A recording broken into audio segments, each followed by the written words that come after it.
And we are live. So Hey, y'all. I have Sean with me, and he's a resident of the great state of Georgia in the southern United States. The Empire State of the South. And today we're going to talk about some issues of voter suppression that came from Georgia and seem to be creeping into the rest of the United States. And now it's a topic that me as a Westerner, I'm not very familiar with, but it's something as a Georgian, Sean is very familiar with. But I think to kind of get started, just kind of an overview of kind of how voter suppression has happened in the past. Because I mean, there were times where African Americans or any minorities weren't allowed to vote, times where women weren't allowed to vote, and to the situation where you have today, where it appears in some areas it's kind of going backwards in time. So, do you have kind of an overview of kind of the history of kind of the United States and voter suppression overall? Yeah. So right off the bat, one of the problems with voter suppression is that a lot of people don't think, a lot of people aren't aware of. Admitting that one has a problem is always the first step to solving it. Um, like voting is one of the best parts of being a U.S. citizen. For a lot of people, voter suppression doesn't fit in with our idea of what is America. But the reality is that voter suppression does exist in the United States right now, and it does have roots throughout our history. Now, in the last couple of decades, it's gotten a lot worse, partly because of a Supreme Court ruling in 2013, which made it a lot easier for states to pass laws that function, laws that end up suppressing the vote.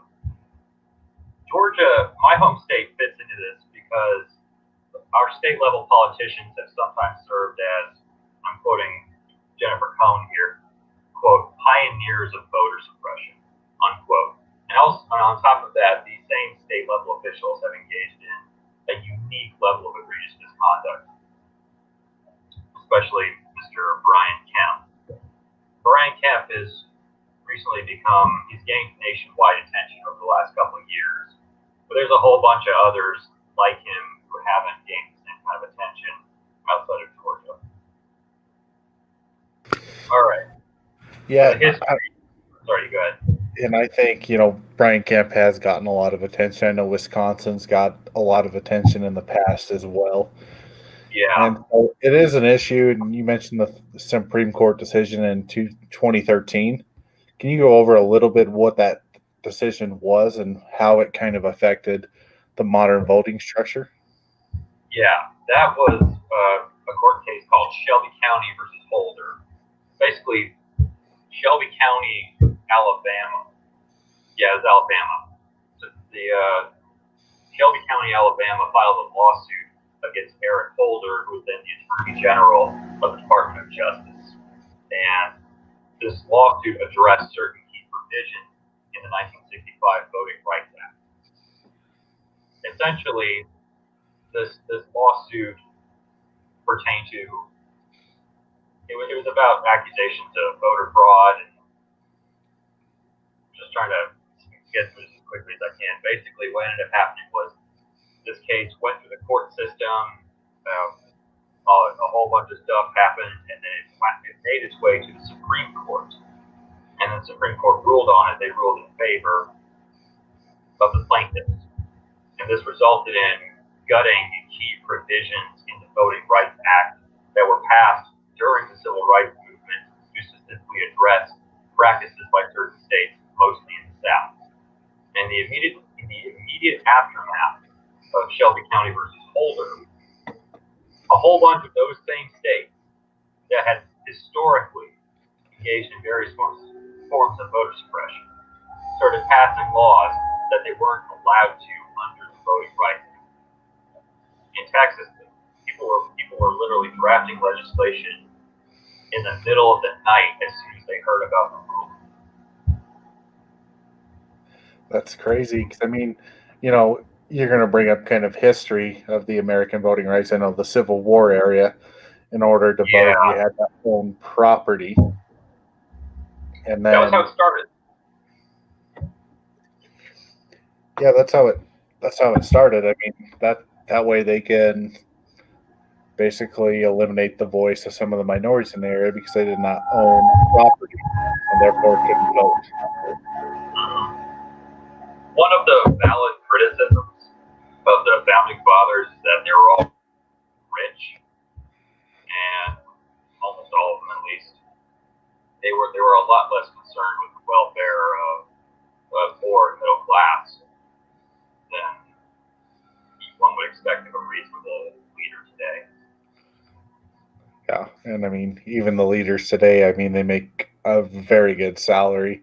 All the senators, all the House, the president, they all make a really good salary. Yeah. And so it's still a little bit of kind of that, ruling class, a little bit. I mean, they're not, well, most of the Congress are millionaires, but they're not the upper echelon of the millionaires. But just kind of walking through this process. So we had, during the Civil War era, we had minorities that weren't able to vote because they did not own land or property. Now, where did we go from there? Well, so the land and property, that provision, not only did that, okay, so that mostly affected white people, the property requirement. That was eventually dropped. The right to vote was slowly expanded over time for Caucasians in the United States. But as you mentioned, it was more difficult for people who weren't white to vote. There was a lot of systematic disenfranchisement, frankly, systemic racism. And in the 19th century, in the 1860s, however, this changed after the Civil War when you had the passage of the 15th Amendment. The 15th Amendment of the U.S. Constitution specifically states that all U.S. citizens have the right to vote regardless of their ethnicity. Of course, at this point, it was still illegal for women to vote. Basically, when they say all U.S. citizens, there's just unspoken understanding that, oh yeah, we're talking about males, only males. But even then, up until the civil rights movement, there were still restrictions on voting, not just women, but also ethnic minorities. Yeah, what happened was there was like a brief span of time in the early Reconstruction period where African Americans in the South technically had the right to vote. But even in that short span of time, you had groups of post-Confederate insurgent groups rise up, and they joined forces with Democratic politicians who had been, these were people who had formed the Confederate government during the Civil War. So at that point in time, the Democratic Party mostly represented Southerners, slave owners, those people. And you had the rise of organizations like the Ku Klux Klan, the White League, and even one I recently found out about called the Red Shirts. A whole bunch of various white supremacist neo-Confederate groups rose up. They joined forces with some of these Democratic politicians at the time to engage in intimidation, violence, and other ways of disrupting not only African Americans and their ability to vote, but also the activities of the Republican Party in the South. Okay, so then fast forward a little bit till we had kind of the Voting Rights Act and allowing women to vote. What happened was in 1890, that's when you started to see what we today call the Jim Crow laws being passed. So basically, what I'm saying is it's not as simple as things went from bad to good. Basically, we went from having slavery being made illegal, and then the laws passed saying that African Americans can't vote. And for a brief period of time, it kind of worked.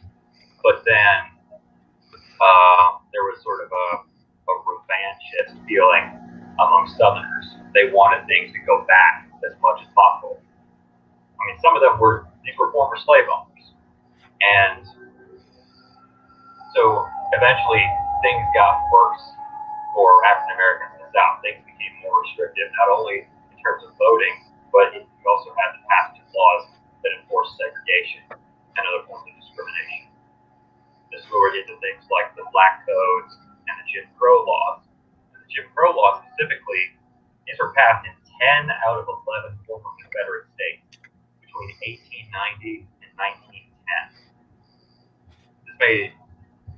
life hell for a lot of people.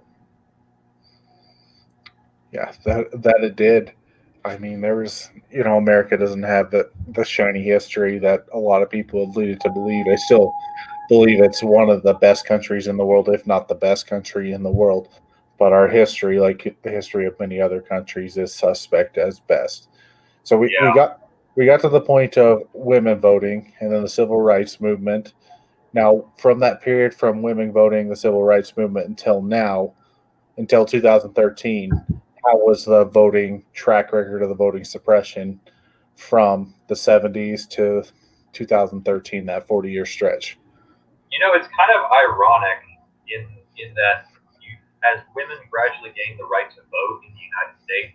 At first, it was a statewide issue. I'm pretty sure, correct me if I'm wrong, wasn't Wyoming the first U.S. state that gave women the vote? Yes, it was. What year was that? I can't remember. I don't know the exact year, but I know Wyoming's the equality state. Yeah. And I think Wyoming also had the first woman governor as well, if I'm not mistaken. Yeah. I'm pretty sure. I'm 99% certain that Wyoming did that before the 19th Amendment was ratified that gave all women in the United States the right to vote. There started off with a few states doing it first. And the irony is, though, that while you had some states gradually opening the right, giving women the right to vote, we also see an increase in black disenfranchisement throughout the South. It's kind of, I'm just saying it's ironic how one situation can become a lot more progressive, while simultaneously a different one becomes even more regressive. Yeah, and I think that has to do a little bit with culturally as well. Like, there's a lot of like dissidents in the kind of the South as far as culturally. Yeah, Western culture is it's a little bit more Wyoming's a little bit more nationalist than like I shouldn't say the South, but yeah, I'd say it's probably second to Texas as far as state nationalism. And so, but they're culturally like it's just about like everybody in Wyoming versus the rest of the United States. And getting more people to vote in Wyoming, getting more people a voice in Wyoming helps out Wyoming. It's kind of a different dynamic, but that's kind of where I'm sitting at, where it kind of come from. This kind of it's Wyoming kind of self nationalism, wanting a greater voice, saying we have more people voting, and kind of going along those lines. yeah. So I'm sure most people have heard of the kind of stuff that would go into the Jim Crow laws and their effect on voting. That's where you got things like poll taxes or absurd literacy tests, various arbitrary restrictions on voter registration. Some of these laws, and like, I want to be careful how I phrase this. Obviously, this disproportionately affects African Americans. Obviously, I mean, some of these laws were literally called the Black Code. That says a lot.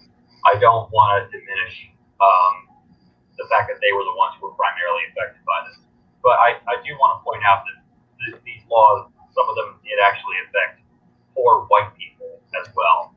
And I know it's kind of common for sometimes when one person brings up the oppression of African Americans, somebody else will say something like, well, what about poor white people? The point I'm trying to make is that rich, racist white people were willing to screw over other white people to keep black people down. Yeah, I mean, they were looking at kind of their own best self interest. Yeah, which is kind of ironic how, I know this is a stereotype, but a certain percentage of white people who live, under the poverty line, or maybe they're, lower middle class, there's, a certain percentage of them are, as are other white people from other economic groups, a certain percentage of them are racist. But, the less rich you are, the less it makes sense to be racist. Yeah, because you're all faced with the same problem. Same problem Exactly. is you're not making enough money. Exactly. So that kind of brings us into today and kind of today's standards and kind of some of the things that are going on today. But I think before we'll talk about, I just want to know, like, as far as your process, your personal experience, what it takes to vote in Georgia, and then I'll share my experience voting in Wyoming. Sure. So my state was one of the very first ones to pass voter ID laws, and they were very restrictive on what kinds of photographic identification qualify. I mean, first of all, if you're let's say you live in downtown Atlanta and you don't have the highest income, there's a lot of people who they'll just take public transportation to get wherever they're going, and they don't they can't afford a car. Sometimes they don't need a car, so they don't have a driver's license. So you have a certain block of people who are already disproportionately affected by these voter ID laws. In addition to that, there's also certain forms of identification that are accepted and certain ones that are not. For example, in most states that have voter ID laws, a gun license will suffice. You can show up to your polling place, you hand them your ID, and they give you your ballot. In most of these states, however, a college student ID will not be accepted. Now, maybe it's not that law isn't there to give one party an edge over the others. We could give them the benefit of the doubt. But if you look at who that impacts, it is clear that does disproportionately impact Democrats over Republicans.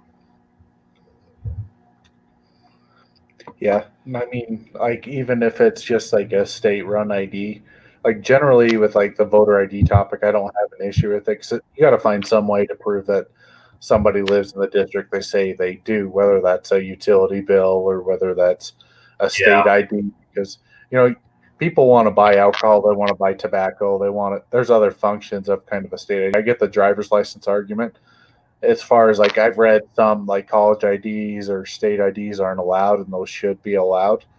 But I still believe like some form of education or identification that says you are who you say you are should be required to vote or that Well, you live in the district. if that was the only thing going on, I would probably agree with you. But the problem is these are states where voter rolls are being purged constantly. Like basically in Georgia, you got to constantly check if you're registered to vote or not, because somebody might have just removed your name for whatever reason. Yeah, and we'll get into some of that in a bit. But Yeah, yeah, I just want to talk bringing about up. kind of your experience, what you've experienced voting in Yeah. Georgia. So, my experience is that you got to register like way in advance. One thing that Brian Kemp cracked down on when he was the Secretary of State was registration right before the election.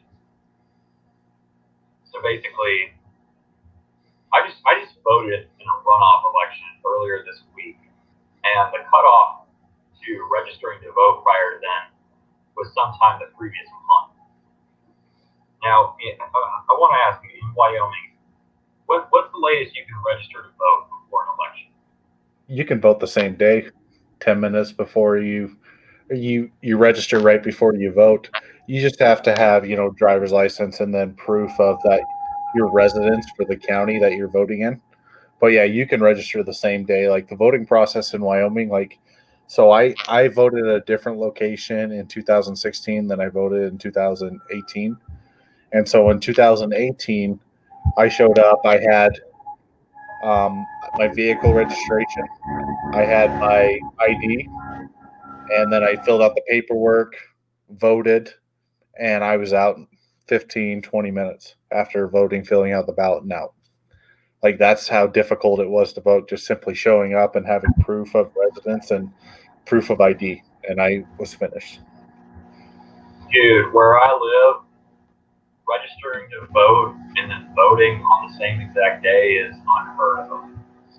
Like I've throughout my for as long as I've been able to vote, we have not been allowed to do that.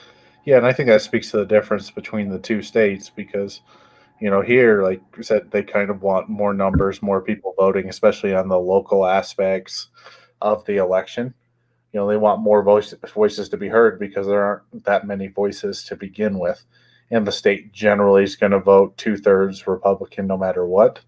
And so it's really not a huge issue.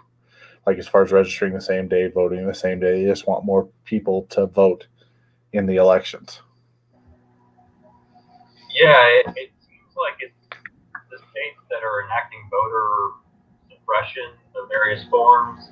It's mostly states that are currently red states, but could very possibly become blue states in the future. Yeah, that's one of those things where I don't think that we in Wyoming or we in the West, because I voted in other states, are that experienced with, because it's really, voting's not that big of a deal. Like you can show up a lot of cases same day, register and vote, and you're in and out. There's no wait lines. Like, yeah, you can just get in, get the voting done, get out. And it's not something that we experience, but knowing and reading kind of different news articles, it is something that other people in the country experience. And so that there are some other issues that go in, just talking about some of the issues as far as registration issues. Now, you meant purges, like you were registered before and all of a sudden they take you out of the registration, and because of the deadline you can't register to vote. Is that correct? Yeah, that happens frequently. It mostly started under Karen Handel when she was the Secretary of State. And I just want to clarify, so a state level Secretary of State, what they do is that they oversee a bunch of key functions of the state government, things like record keeping. If you're starting a business, you got to register a bunch of forms with the Secretary of State most of the time. But one of the things they do is that they oversee elections. And they're in states that have been pursuing voter suppression, what almost always happens is that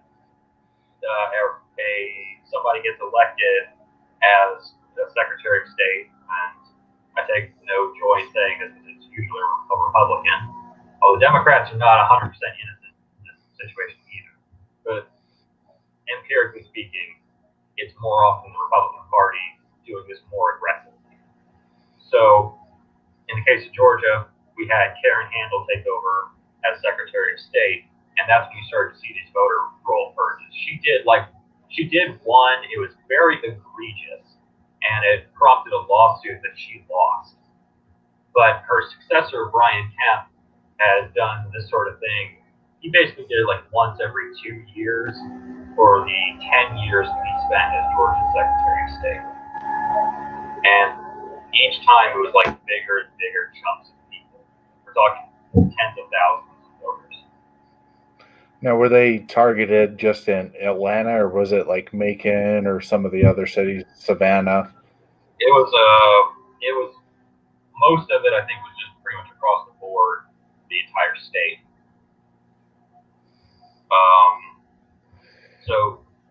Now, what was the reasoning behind it? Was it to clean up kind of voter fraud, or? Yeah, there was allegations of voter fraud, and just if we can really quickly address voter fraud, there's a website I recommend everybody check out called Brennan Center for Justice. It's run out of the New York University Law School.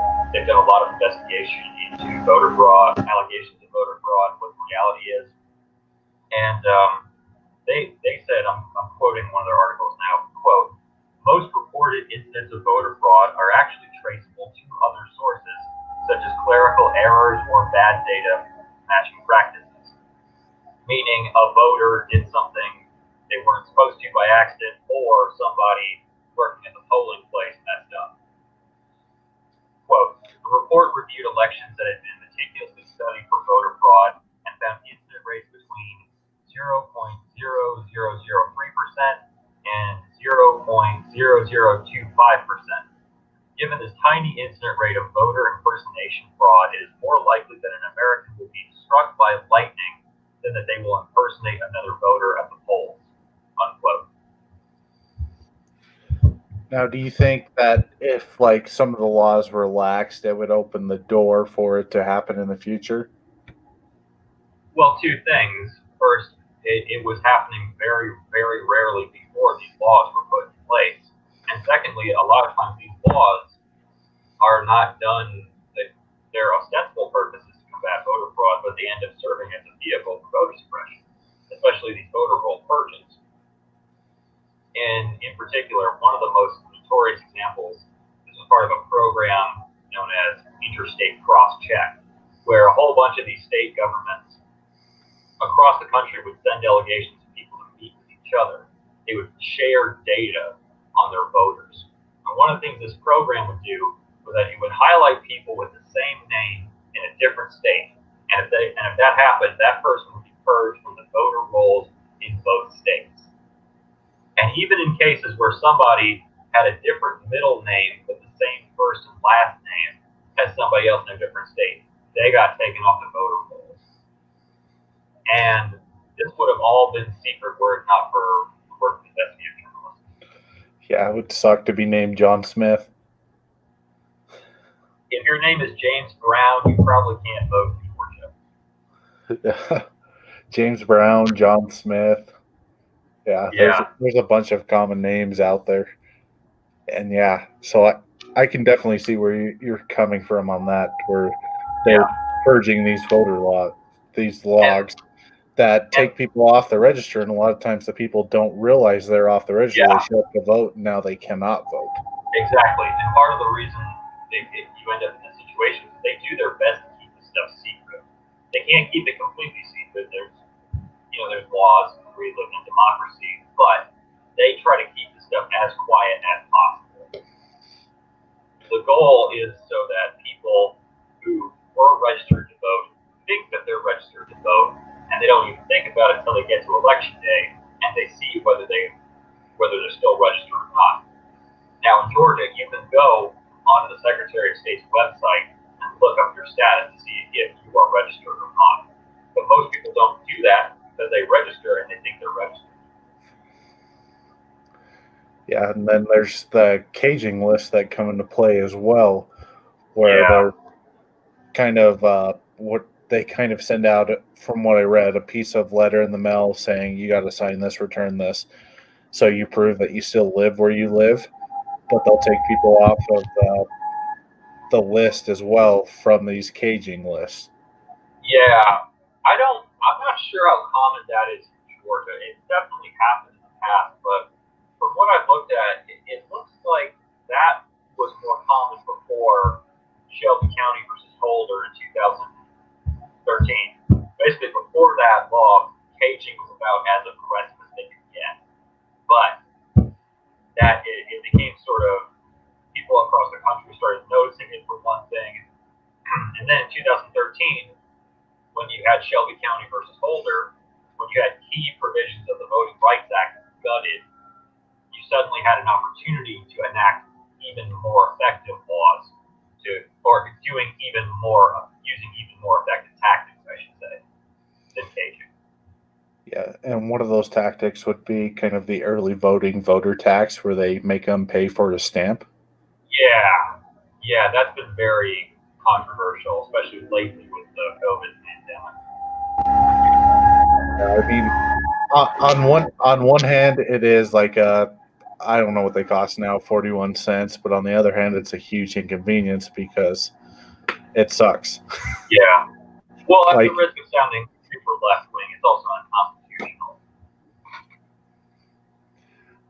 What part of the Constitution does it violate? Well, specifically, we have specifically the right to vote. I mean, the right to vote is not supposed to be monetized. There's nowhere in the Constitution where it says that's legal. I guess you can make the argument that state governments. You know what? I chose the wrong word. I admit that I made a mistake. I shouldn't have said unconstitutional. I should have said it flies in the face of democracy that people are limited on whether they can vote or not, depending on whether they can afford it. Yeah, or have the time to go to the post office and get the stamp.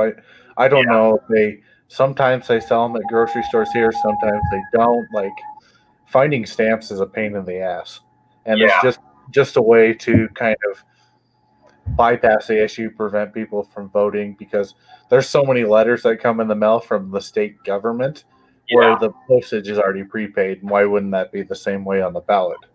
yeah. And I can speak from having voted by mail in the election before the runoff, the primary election. They went out of their way to make it as difficult as possible. They basically sent you a bunch of different papers that you had to put together like a puzzle. Like it was like a fourth grade arts and crafts project.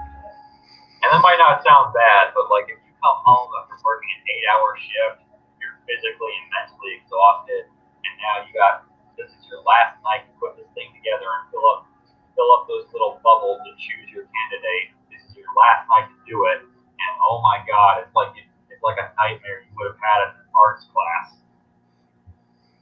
It Yeah, sucks.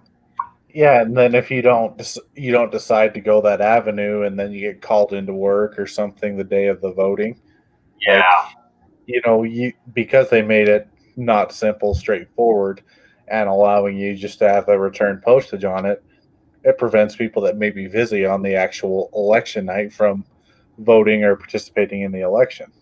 yeah. Prior to the pandemic, some people argued that the fact that Election Day is not a holiday in the United States is in and of itself a form of voter suppression.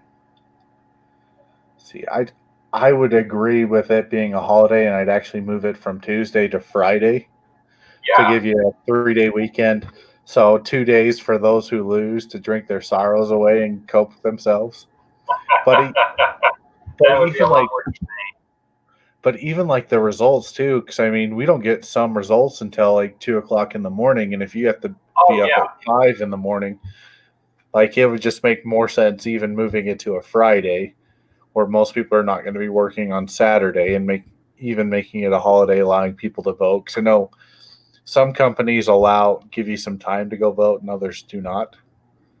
Well, I mean, there have been some cases where, like, it takes weeks for certain results to come in. Like, famously, there was Florida in the 2000 election. You also had, I mean, in Georgia, when Stacey Abrams ran against Brian Kemp, she had to sue to get all of the votes counted. Now, these were the votes that made it through the voter suppression net. But even then, you still had counties that were trying to ignore absentee ballots. I mean, Gwinnett County lost a lawsuit over this. This is a U.S. District Court, a federal judge ruled that this is a violation of the Civil Rights Act. So eventually, 2 weeks after the election, Stacey Abrams finally says, "All right, fine. We were finally able to look at all the votes.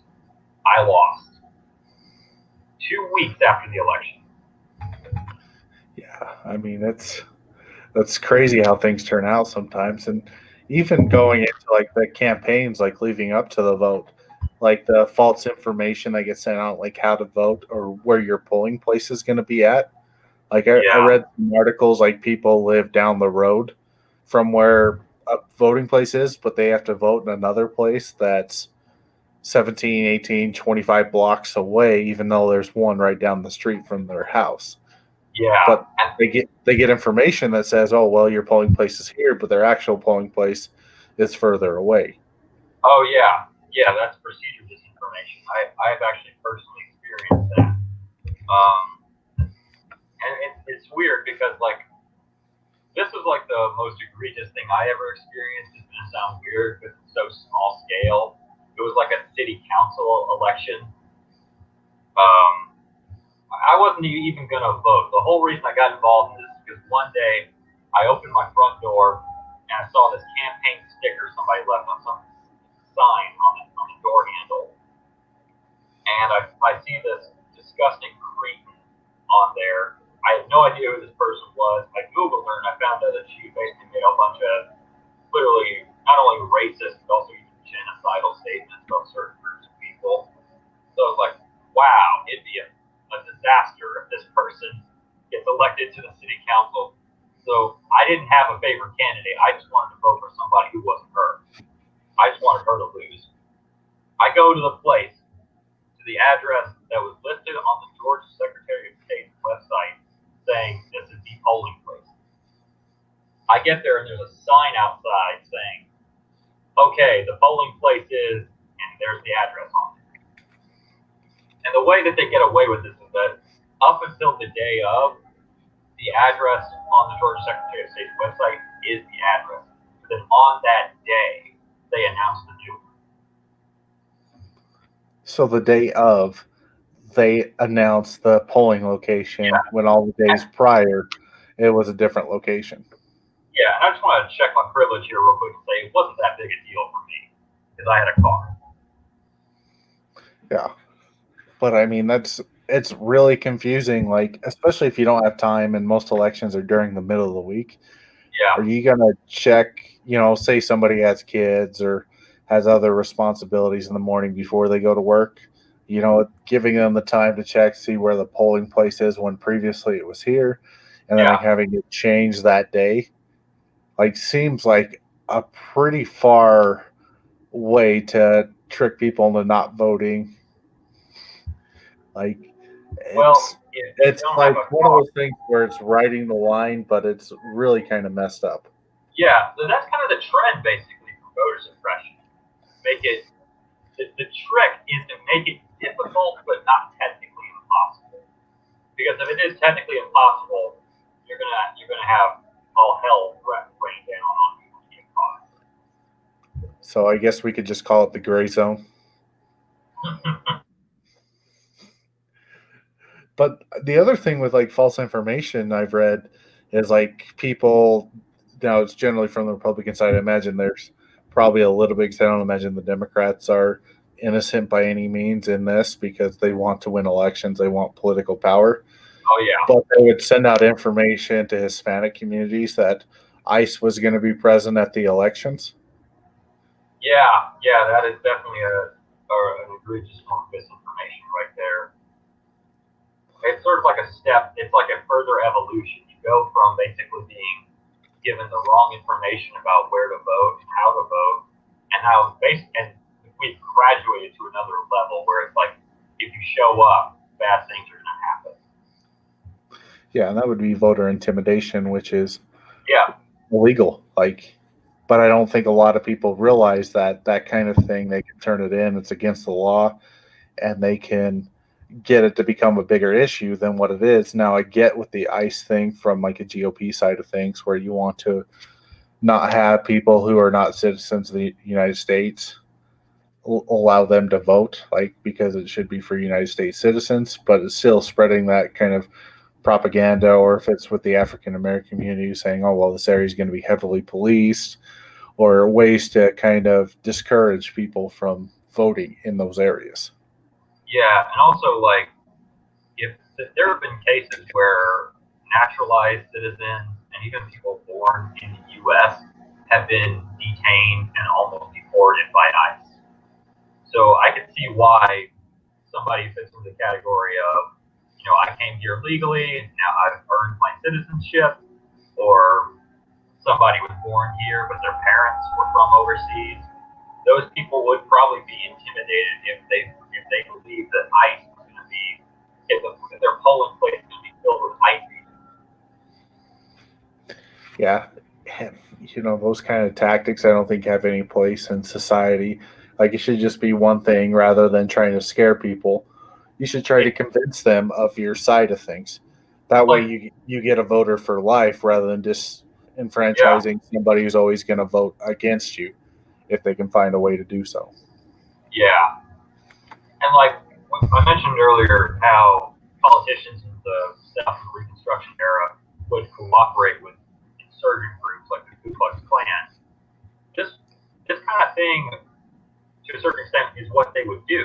They would engage in intimidation. They would try to get black people and whites who supported the opposing party to not vote. Now, a century and a half later, this has flipped in the other direction. Republicans have gone from being the people who had their votes suppressed to being the ones doing it. and Democrats vice versa. Yeah, and it's one of those things, like politics is a dirty game. It's not a clean game. Yeah. Because there's a lot of money, there's a lot of power, and there's a lot of kind of self-righteousness in it as well. Like, which is one of the issues with our kind of Congress, where it's kind of polarized on both sides. So it pretty much seems no matter who's going to be elected to the office of president, they're going to be a lame duck because they're going to be fought at every turn. Yeah. But I mean, you look at some of the things that are going on around the world. We saw rigged elections. Venezuela is a prime case. Belarus was a prime case. Syria during the Civil War was a prime case. Oh, yeah. And we don't want to see the United States of America turn into one of these places where elections are rigged. Yeah, we're definitely not as bad off as there. I mean, Syria, the opposing candidate was literally endorsing Assad. The guy running against Assad was endorsing Assad. Like, that's how bad things are there. We're not anywhere near that point, but we need to reverse the trend we can see. Okay. Now, what would be some things in your mind to reverse the trend? Well, I think the biggest thing that could be done would be to somehow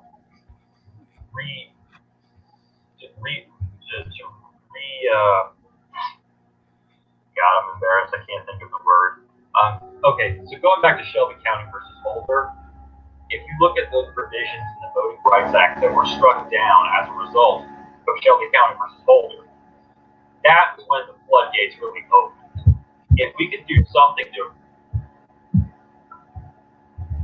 God, I don't know why I can't think of the word, but to put those laws back on the books, which the reason why they were struck down in the first place is because they made it more difficult for these states to do what they're doing right now. If you had, I'm afraid it would have to be it probably would have to be a constitutional amendment, given the fact that there's a Supreme Court ruling.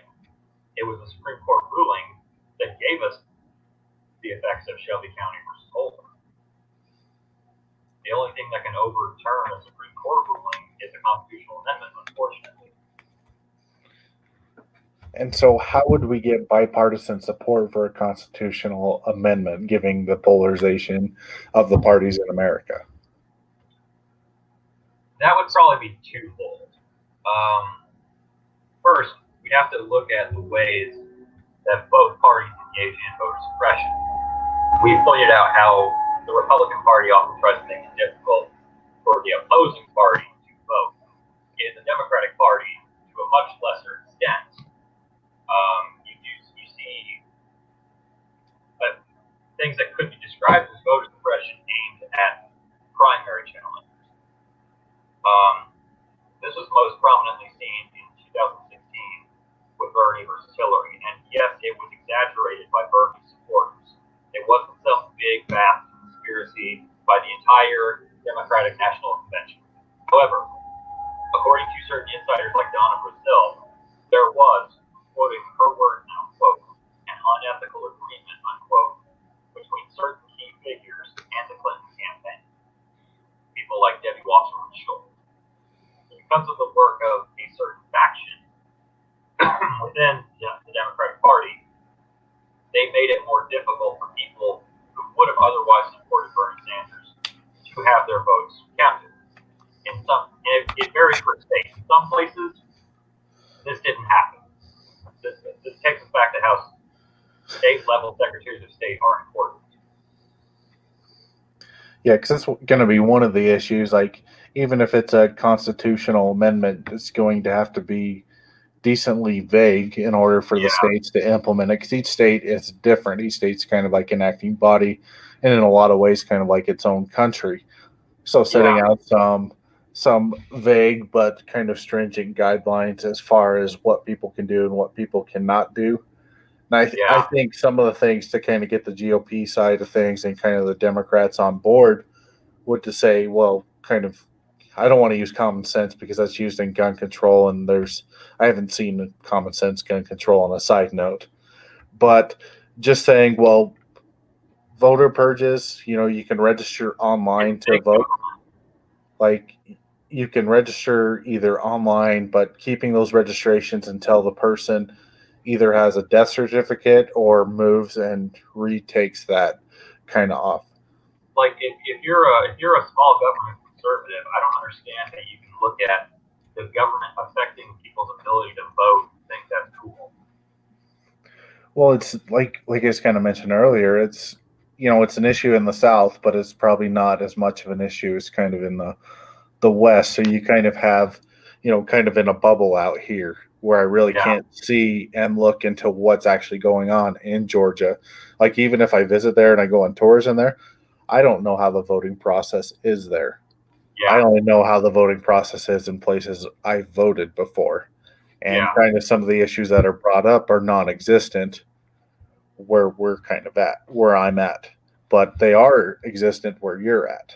Yeah. I think this kind of takes us back to what we were saying at the very beginning. One of the big problems is that a lot of people are not aware of this. It does not get a lot of coverage in the media, except until recently. 2018, where it got really egregious. Some people finally started to pay attention to it, and report on it. But most people don't think that voter suppression exists in the U.S. It doesn't fit in with our idea of America. But it's been something that has existed throughout our entire history. So regarding how we get a Supreme Court ruling to fix this, the very first step has to be make people aware of this. Yeah, make people aware. Now, as far as like some of the things, I know a big one over here on my side, even though it's required here, is the concept of voter ID. But I think, even if you expanded it just to proof of residence, I think that should be enough to allow you to vote rather than just the driver's license. But proof that you reside in the state or in the county or in the town, the municipality, proof that you live there. Yeah, and I want to, I just realized I made a mistake earlier when I said that when Brian Kemp would purge voter rolls for various reasons, these are oftentimes for very trivial reasons, like spelling errors. These voter roll purges happen roughly every 2 years. I said these were tens of thousands of people. It was hundreds of thousands of people. I got that wrong. So in 2017, during a special election resulting from a vacated congressional seat, Brian Kemp's office canceled 700,000 voter registrations, in addition to hundreds of thousands of people being taken off the voter rolls. Which is more than the population of Wyoming. Really? Yeah. I didn't know that. We only have 650,000. Yeah. And then in 2018, when Brian Kemp ran for governor, while he was still Secretary of State, by the way, Brian Kemp ran for governor in an election that he himself was tasked with overseeing. And so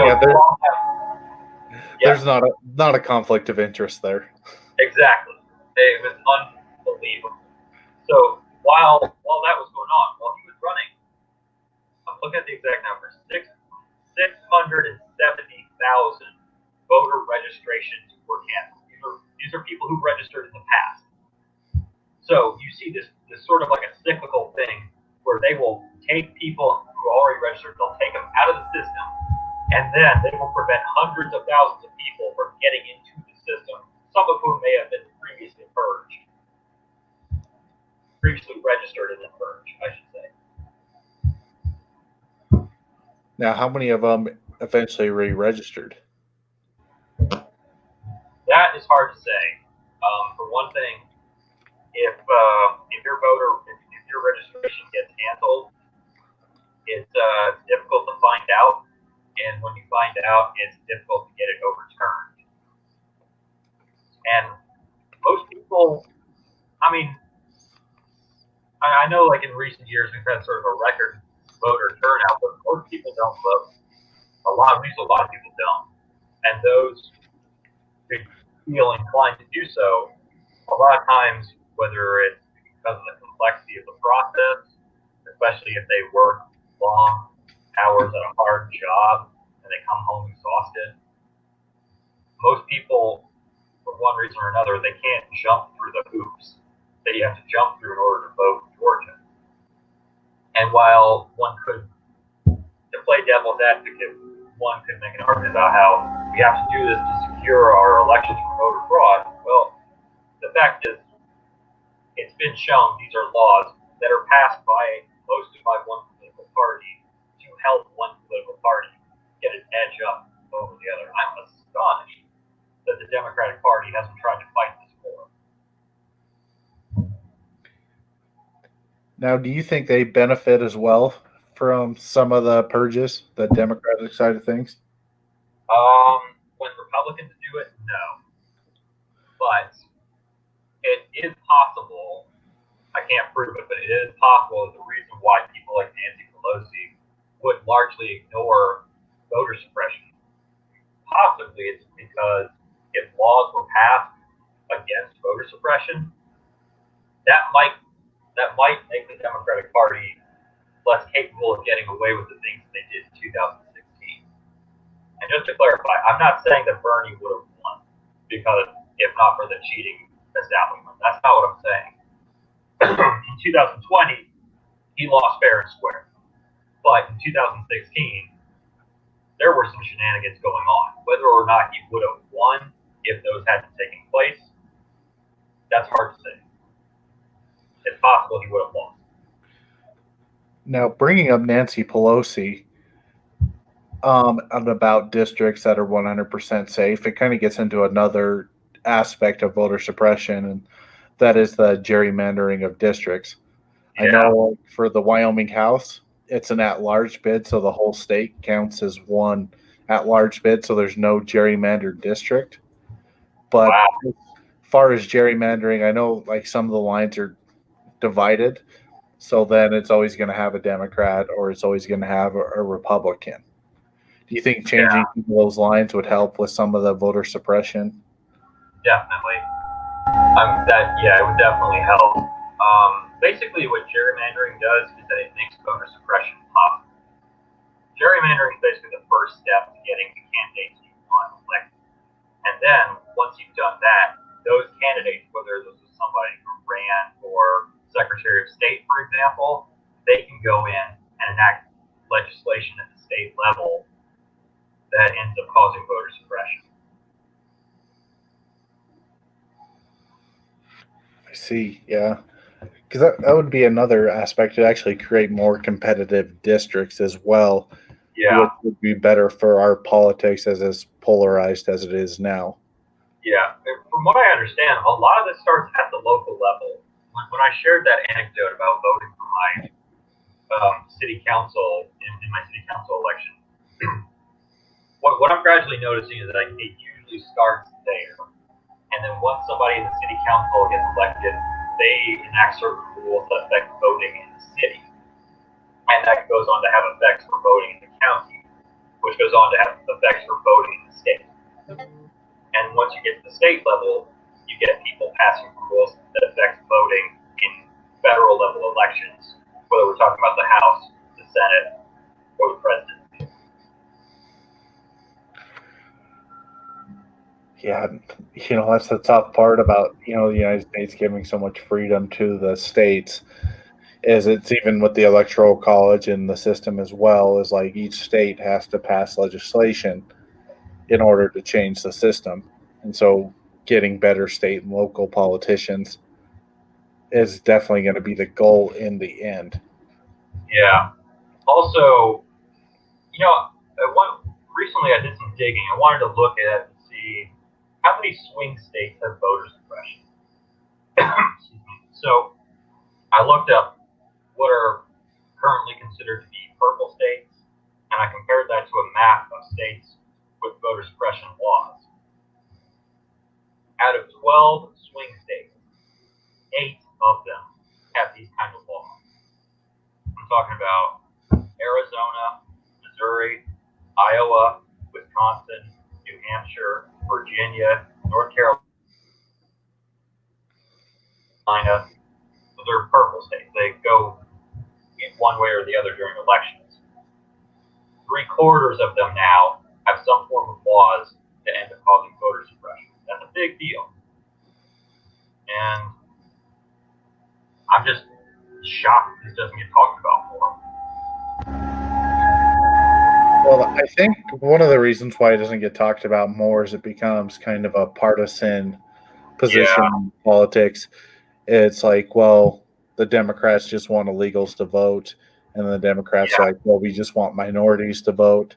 And so it's kind of this, they're talking over each other's heads rather than talking with each other and trying to come up with a solution to the issue and just allow for a more free and democratic process in electing elected officials.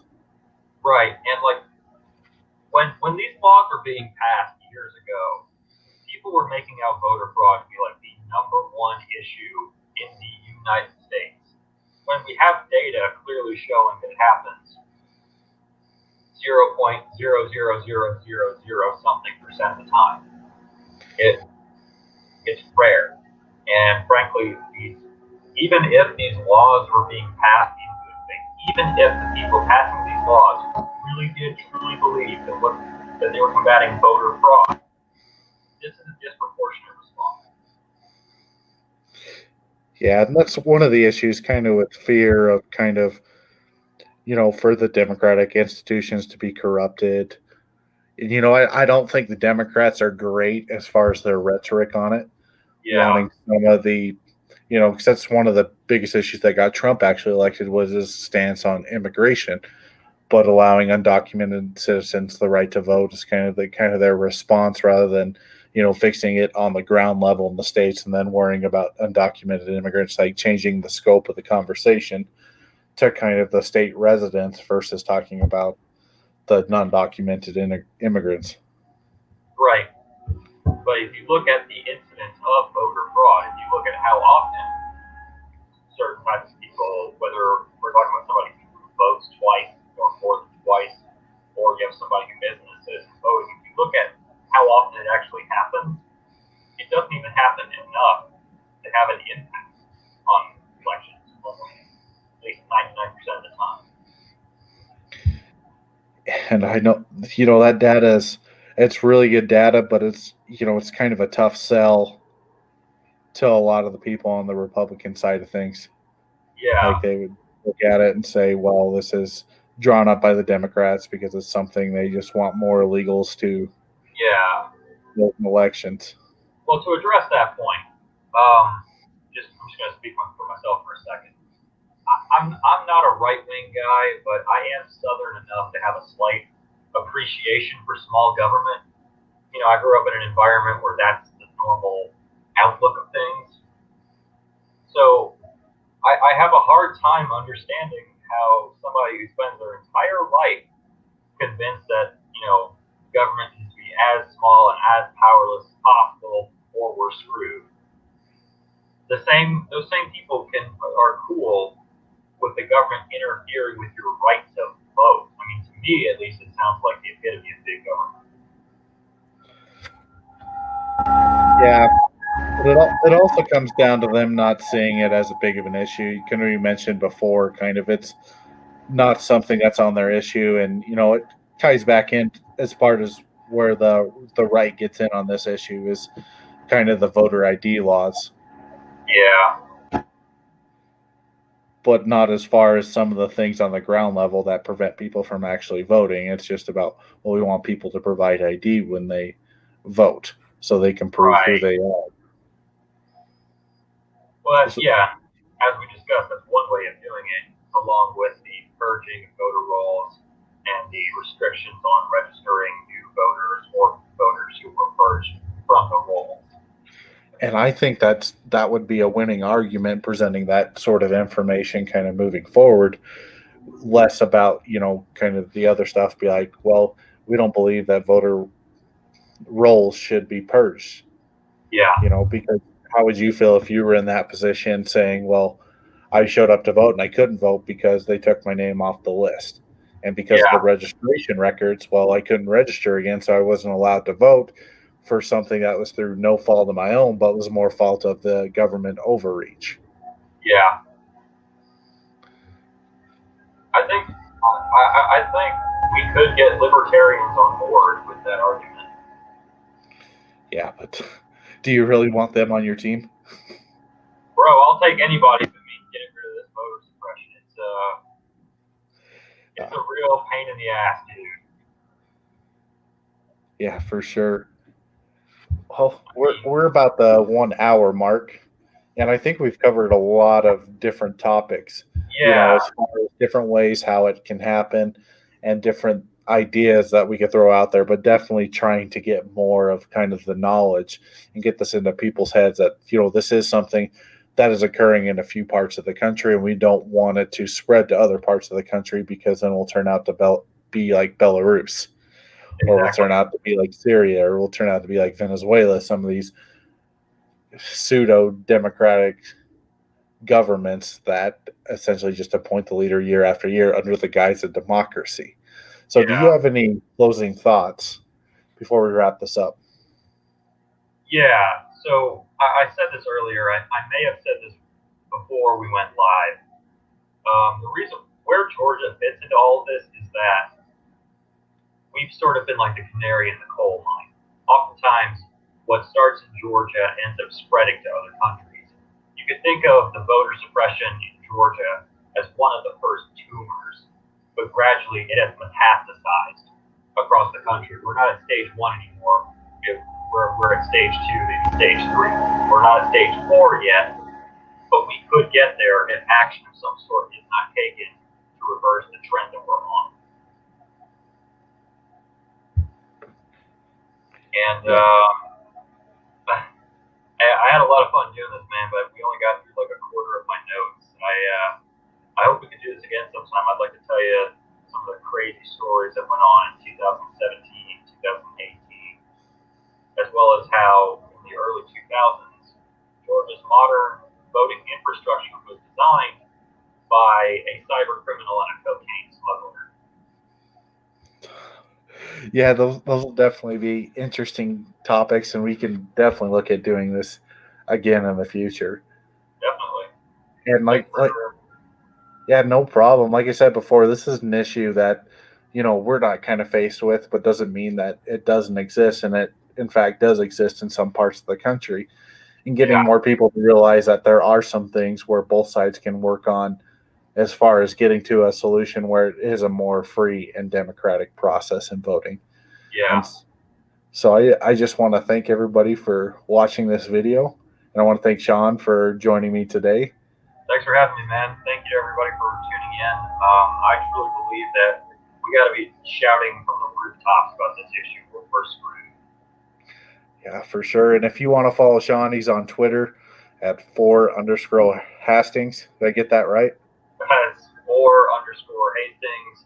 The story about that is an embarrassing one that took place in high school. I'm not going to get into that right now. Okay, and his link to his Twitter is in the description of this video. So thank everybody and have a good night. Thanks, y'all.